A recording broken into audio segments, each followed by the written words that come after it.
The county maps out how the nearly $3 billion annual budget will be spent.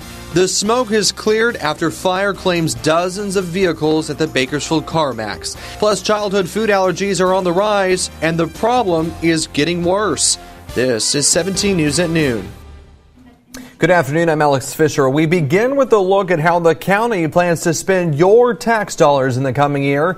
Within the last hour, county supervisors approved a multi-billion-dollar preliminary budget. 17's Aton Wallace was at the meeting today and joins us now with a look at the numbers. Aton? Alex, good afternoon. All 5 county supervisors voted to approve this budget. County leaders say the budget is fiscally responsible, but opponents say it does not invest enough in county employees. Now, a little bit into the numbers now. This is a $2.78 billion budget. Of that, $811 million is allocated for the general fund, including $639 million for public protection. The budget also is estimated to take the county out of its 4-year structural deficit of $44.5 million. County Administrative Officer Ryan Alsop said bringing the county out of the red is a good thing, but he also reminded the board about the lingering public employee pension issue, which he said could become even worse should no action be taken.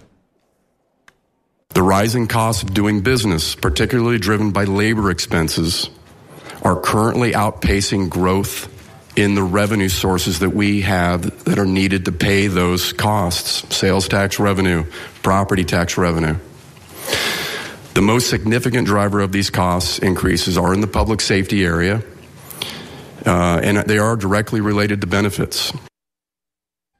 But others who spoke today, including Public Works employee and Service Employees International Union member Miguel Munoz, said the county's budget should invest more in its employees.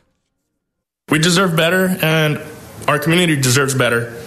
I have worked for the county for almost 9 years. Every one of those years, my property taxes, payments, bills have increased. Yet in those 9 years, I have not seen the county give a cost of living increase. We've been patient, and it's time to include a cost of living in our budget.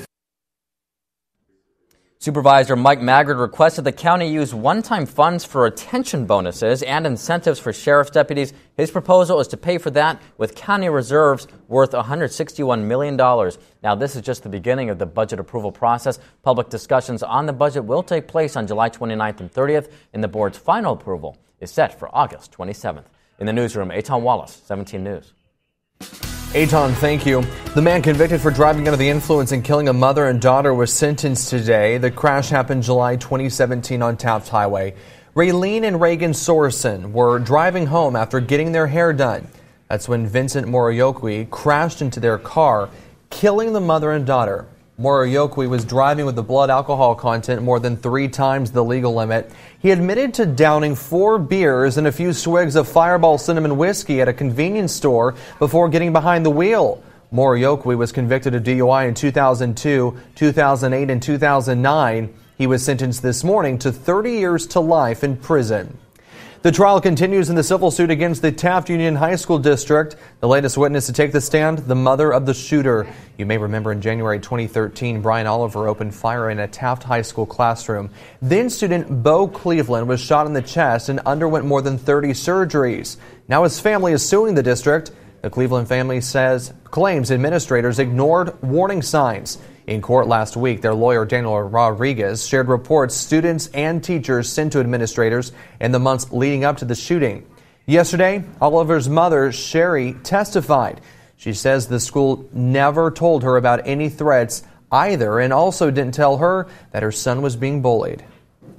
Did the school district ever come to you and offer to help them by way of counseling or anything along those lines? No.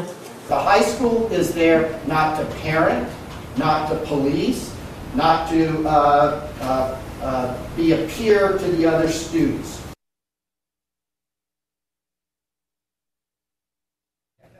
During opening statements last week, attorneys representing the district argued it should not be held responsible. They say the blame should instead fall on the shooter, Oliver. In a 2015 criminal suit, Oliver was sentenced to 27 years in prison. A birthday party gone wrong. Bakersfield police are investigating a shooting in southwest Bakersfield. Police say officers got a call of about 5 to 7 shots fired just after midnight. It all happened on Cantor Way, just a few blocks off of Ming Avenue. Witnesses say the shots rang out while a family birthday party was happening in the front yard of a home. They tell us one man was shot in the leg, then ran up a nearby driveway. Paramedics took him to a hospital. No word on how he's doing. All right, Kat, thank you so much. Well, it was a massive fire in southwest Bakersfield that destroyed dozens of cars at a CarMax lot. 17 News viewer Barbie Barboza shot this video as she was passing the flames along Highway 99. You can see the road closest to the freeway where it appears several pickup trucks were set on fire. The flames broke out around 1:30 yesterday afternoon. Firefighters believe it was sparked by a semi-truck that was dragging something behind it, throwing sparks on the side of the road and causing multiple grass fires down the 99. One of those fires reached the CarMax lot. The dealership says flames damaged nearly 90 cars, 26 of them destroyed. The dealership says those losses total more than $2 million. Iran slammed the Trump administration over new U.S. sanctions targeting the Islamic Republic's supreme leader and other top officials. The foreign ministry responded, saying the measures spell permanent closure of diplomacy between Tehran and Washington. NBC's Alia Rosie has the latest from Iran. President Hassan Rouhani mocking the White House, saying that President Trump is mentally ill and dismissed the sanctions against Ayatollah Ali Khamenei as window dressing. President Rouhani says the supreme leader doesn't really have any assets abroad and hasn't traveled from the country since the 1980s.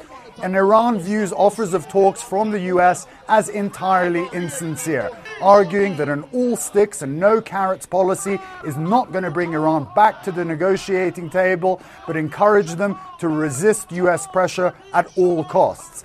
And if the Treasury Department goes ahead and sanctions Iran's foreign minister, then that would be a major step in shutting the door on diplomacy with Iran, as he has been the point person for world powers to talk to, widely regarded as a moderate man that people can speak to. As for the Iranian people, well, they're feeling the pressure. Not only has life become very difficult as economic sanctions continue to bite, but they're also increasingly worried about a conflict breaking out as a diplomatic off-ramp is becoming more and more elusive. And of course, things are set to become more intense as in the coming days, Iran will stray further from its nuclear commitments under the JCPOA.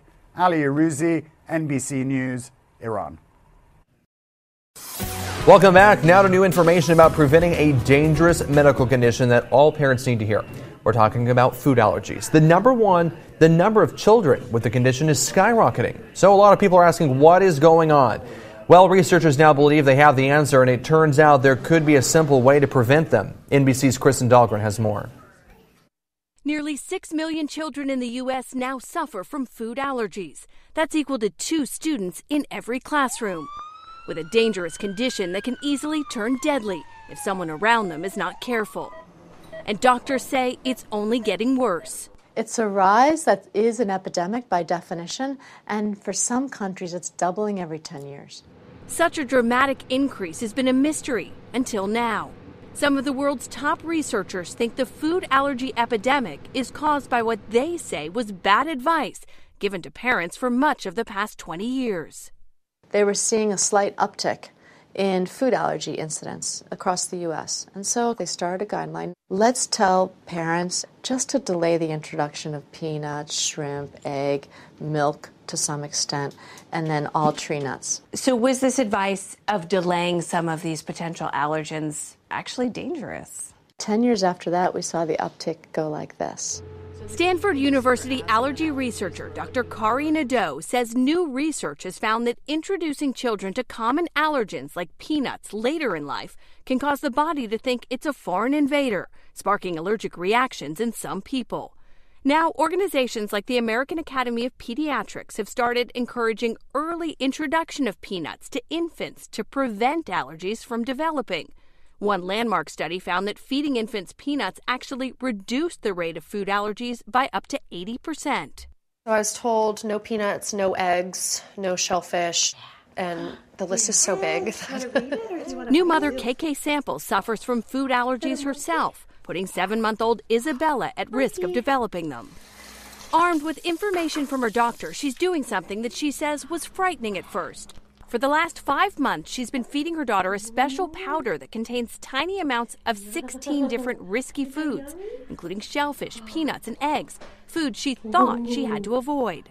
Really nervous, terrified. For me to give her something that I know she could maybe be allergic to was just this weird roller coaster of emotions. But I realized I don't want her to be like me and have the asthma allergies that I have. But for babies who are at high risk, like those who have severe eczema or family history of allergies, it's not so simple. They must be tested by their doctor before starting any risky foods.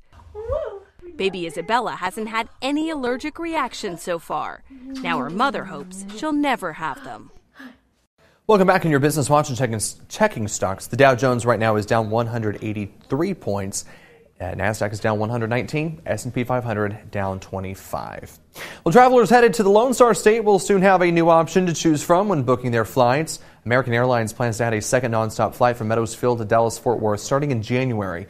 American resumed flights from Bakersfield to Dallas back in March. The airline says that flight has exceeded revenue expectations by 85%. The service was backed by a revenue guarantee from the County Board of Supervisors, the local business community, and a grant from the U.S. Department of Transportation. Prime shoppers are in luck. Amazon's famous Prime Day will be 2 days this year. It begins on Monday, July 15th at midnight and will run for 48 hours. This is the 5th ever Prime Day, where you can find more than 1 million deals on its website. The sales event draws loyal customers, but also brings in new ones to its $119 annual free shipping program. Amazon says some products like Toshiba TVs are already on sale.